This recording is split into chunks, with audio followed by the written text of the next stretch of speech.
Magandang hapon! Kumusta po? Narito po ulit ang update natin para sa lagay ng ating panahon. Ngayong hapon po ng January 1, 2024 na kung saan sa ngayon ay patuloy pa rin po na amihan ang umiihib na hangin dito po sa malaking bahagi ng ating bansa at may namumuo po na frontal system na umaabot po hanggang dyan sa may Mindanao.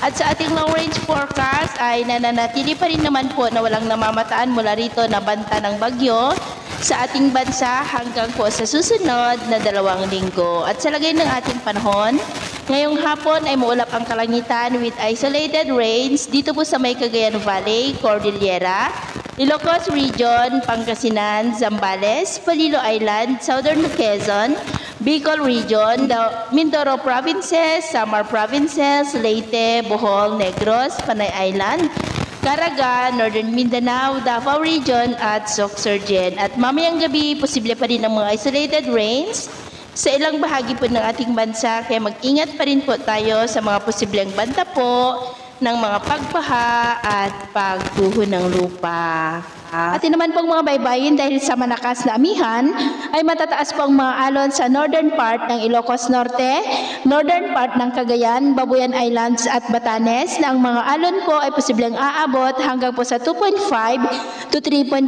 meters height. Iwasan muna natin ang papalaot dyan po sa mga may kulay pula para mas makaiwas sa mga sakunang pangkaragatan. So yun po ang latest update natin sa araw na ito. Ako po muli si James na nagsasabing sa kahit anong pagsubok po na darating sa ating buhay, huwag po tayong mawawalan ng pag-asa. Thank you and God bless!